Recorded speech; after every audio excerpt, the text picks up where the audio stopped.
Hello, everyone. This is Debra Richardson, and today I am putting the AP in Happy, where accounts payable teams are empowered to protect the vendor master file from fraud. This podcast will give a voice to accounts payable team members by talking about the growing reality of cyber attacks in their world and which vendor setup and vendor management techniques they can apply to protect the vendor master file from fraud. Need training? Visit the Vendor Process Training Center to enroll in your choice of weekly live and on-demand training sessions. Plus, get access to vendor setup form templates and reference tools that will help you and your team avoid fraud, fines, and bad vendor data. So sign up for a free account to get access to free training sessions, vendor process FAQs, and a resource library with information you need to manage your vendor master file. Visit training.debrarrichardson.com today. The link will be in the show notes.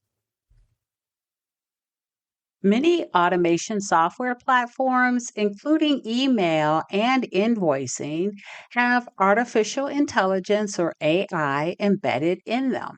Now, you may not think that an email or invoicing software can help fight fraud in the vendor process, but yes, they can, and here's how. Keep listening.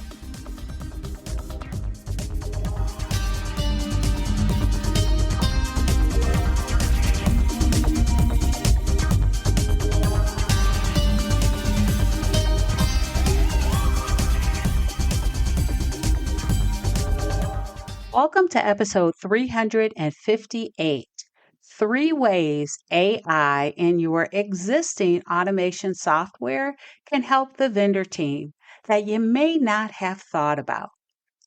All right, so let's say that you have some automation software or platforms in your accounts payable department. No, it is not a vendor self-registration portal that you may have wanted, but you definitely got that invoicing or e-invoicing portal, right, to help with the with invoices coming in.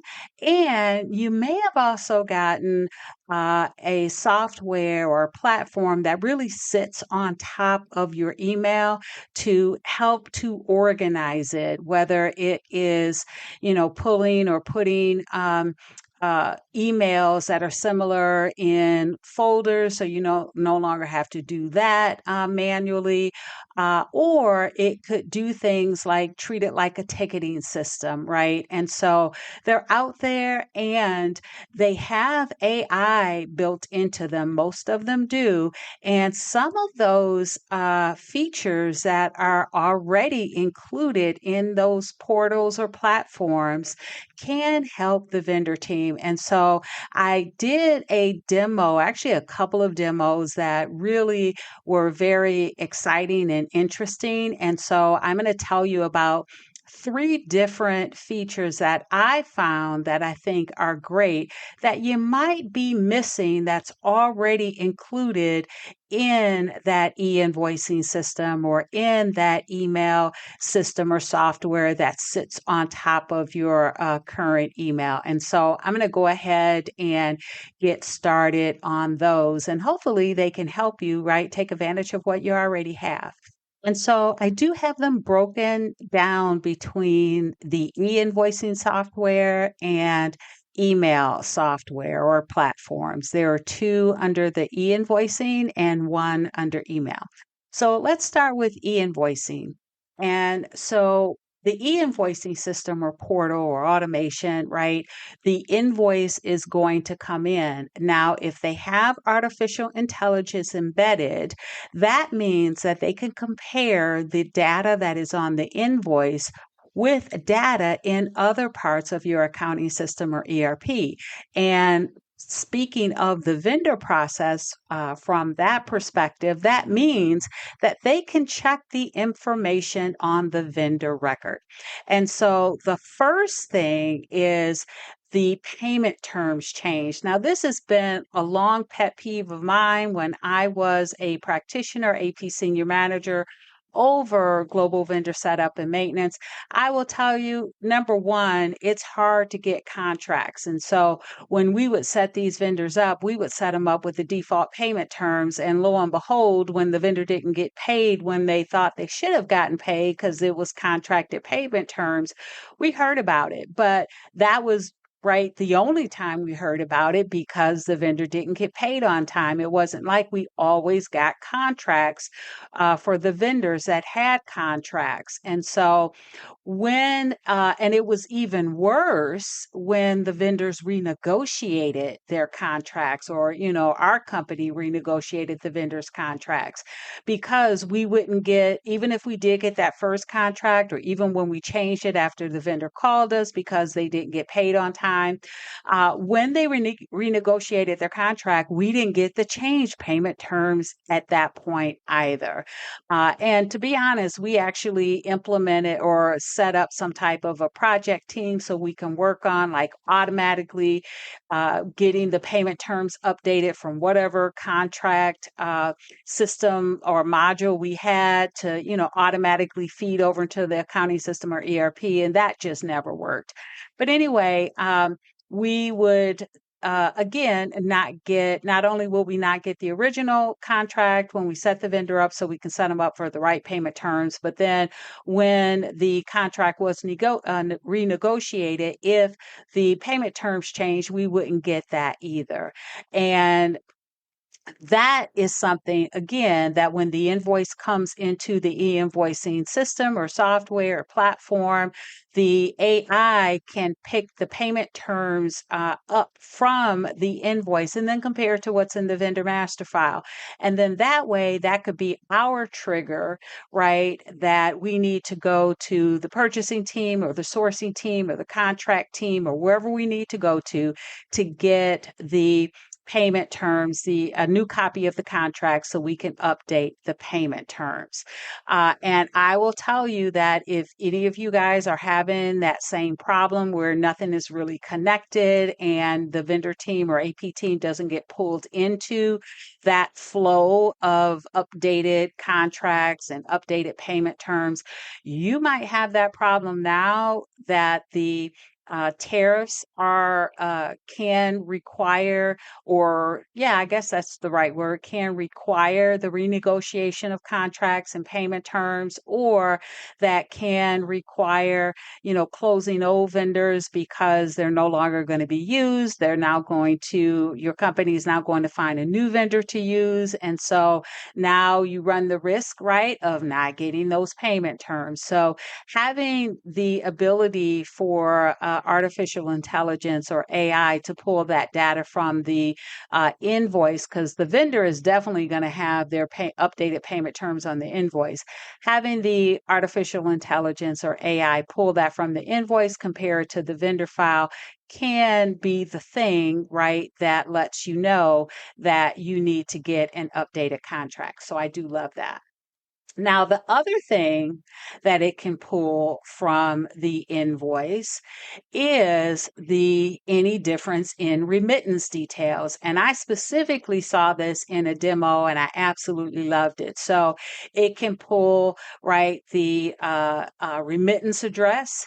It could also pull if the vendor includes the banking details on the invoices, and a lot of them do, especially international vendors. It can pull that information from the invoice, compare it to what's on the vendor record, and if it is different, that is the trigger that will let the vendor team know that they need to reach out to the vendor and request an updated information using the required forms to update it. It doesn't mean that you just take the invoice and go and update the vendor record, because that invoice can be, right, a fraudulent invoice. And you do need to make sure that the process for changing vendor information, especially vendor remittance information, is following the process that includes internal controls, validations,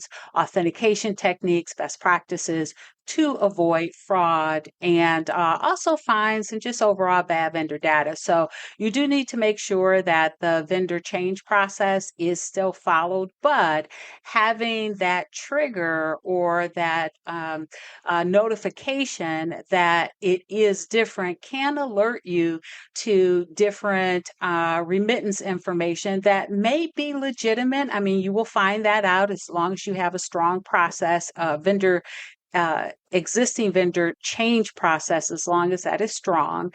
But you now may have identified, right, when there really is a legitimate change, and maybe the vendor sent it to your internal team member and they never sent it over to the vendor, to the AP team or the vendor team, and now you risk sending a payment out and it coming back. And so it's a great thing, right, that there is the functionality to compare what's on the invoice with what's on the vendor record, to use that as a trigger to reach out to the vendor and initiate any change that may not have come through. So I do want to point out one thing. If it turns out that the invoice that, started the whole process to reach out to the vendor to make any changes because the information on invoice was different than the information on the vendor master file, if that invoice turns out to be fraudulent, like when you reach out to the vendor, they say, well, not only did I not change my remittance details, but the invoice that was received, we didn't send that to you. If it turns out that that invoice is fraudulent, uh, hopefully you have a plan in place where if there is a change on an invoice, that invoice is on hold or parked or not approved, so that if it turns out to be fraudulent, it does not still go through the process where it could be paid using the old, for example, the old remittance details, because we haven't changed it, because we haven't confirmed it. But sometimes it can take some time to reach out to the vendor to confirm the change, to get the correct form so the change can be updated in the accounting system or ERP. And in or during that time, we want to make sure that the invoice is not paid, because again, it could turn out that it was fraudulent. All right, so those are the two that I have for AI in your e-invoicing system, platform, portal. There are probably more, but those are two that definitely affect the vendor process. Now, the one that I have for AI or artificial intelligence in email, it's a big one. And so what AI and email does or can do is, when an email is received from that vendor, it can look for other emails from that same vendor and just put them all together so you can see them all at once. Isn't that great? I mean, that's what, is it Gmail that has like conversations, or I forget what it's called in Outlook, but right, you always want to see the same or the similar emails, or the emails regarding one subject line grouped together. And so, but we all know that there are some flaws in that, because a lot of people will go into the subject line in between email strings and change them, right? So now they're not all together. And so there could be other problems too. And what AI can do is it can, just disregard the fact that, it's people have added words and still, right, pull those emails in. And it may not even be based on the subject line. It could be based on the email or the vendor name. And so pulls them all together. And now that you see the emails related all together, so now maybe you can see things like the email addresses are different. And maybe if you don't see that the email addresses are different, maybe they're the same. Because you know what? Maybe the fraudster is in the vendor's email. And we know that has happened because fraudsters have been so successful at phishing attempts, right?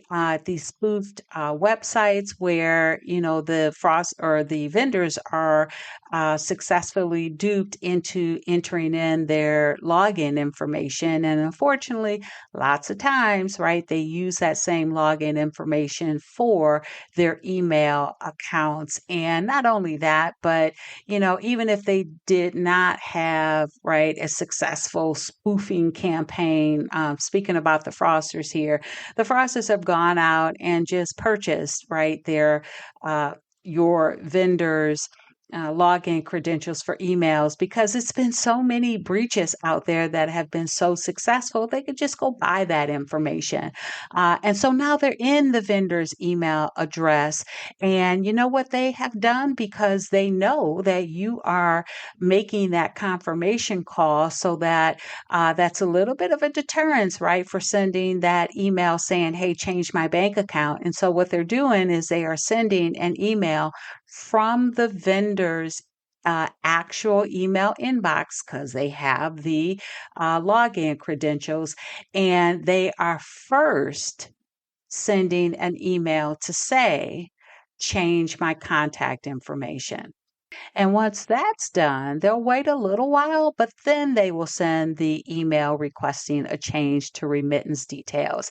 And you're going to make that confirmation call, and you're going to call the fraudster because that is the contact information that they changed.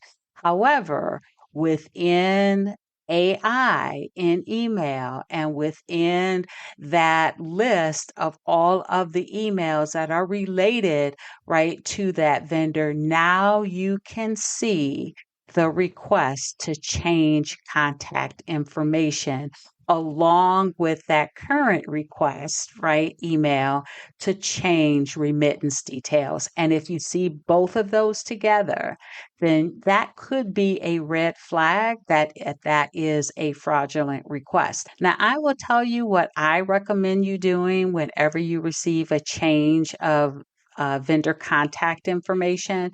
So I have a substitute W-9 form, substitute W-8 form, and it's really a vendor setup form combined with an IRS W-9 or combined with an IRS W-8 BEN, W-8 BEN-E. And I do it because, or I have one because it makes it easier for the vendor to fill out the forms because you can, in plain English, uh, determine or ask them, describe what it is you want them to fill out. So instead of saying disregarded entity, for example, that the IRS uses, that nobody knows, some of the vendors don't even know what that is. You can just say DBA. They know that. Or you can say, what name will your invoices come in? And so I like using that form for that reason, and a couple other ones too. But one main one is that now you can add a separate page where it is, I call it like modification to existing vendor records. And so I have fields where you can ask for the existing information and then you ask for the new information. And I include the contact information as one of those pieces of data that they have to give you, right? The existing contact information. Not only that, keeping or requiring that form and all of the additional information that's required to even, submit the form and request the change is a big deterrence to fraudsters. But it is also something that when you get that in and you can look at that authenticating data, meaning look at that contact information, you can then compare to what's on the vendor record just to verify that it came from your actual vendor. Now, there are other pieces of authenticating data that when combined with the old data, can again help to ensure you that you're dealing with your vendor.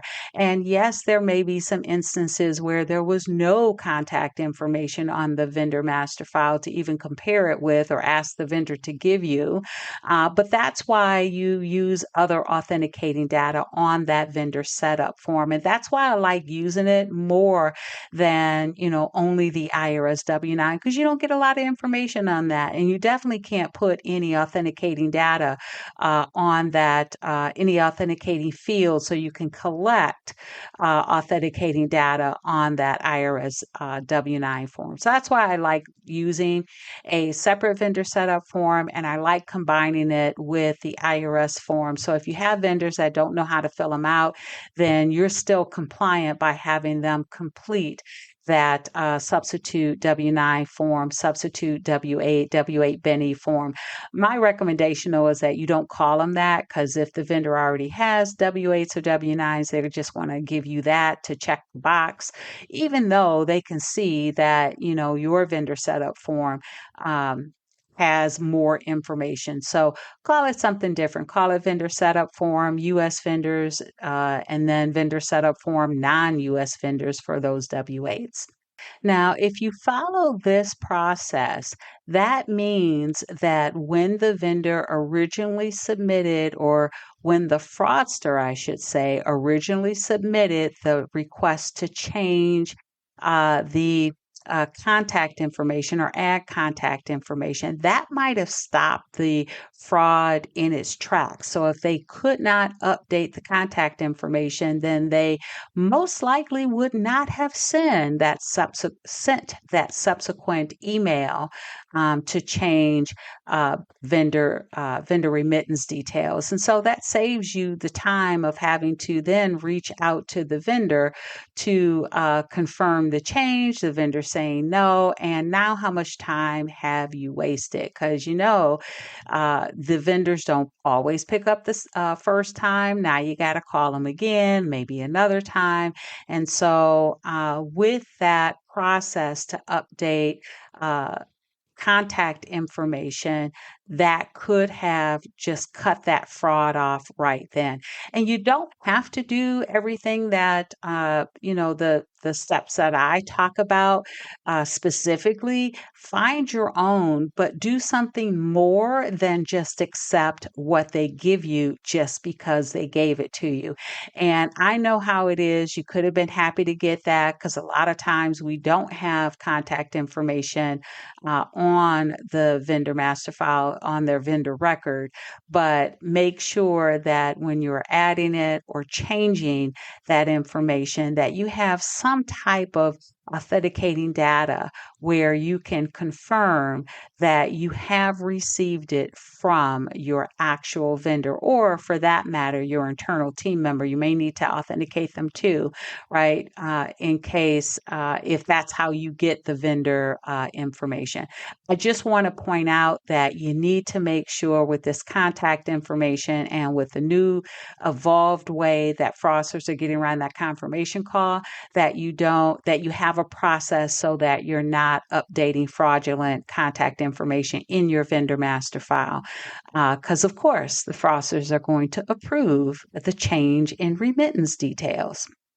Now, one last thing I'd like to say about vendors or fraudsters in email and sending these fraudulent requests is that when you are confirming these requests for changes to remittance information, and you're making those confirmation calls, make sure that the confirmation calls are standardized, that they are valid when made, and that the process is as efficient as it can be. Because again, we know vendors don't always pick up.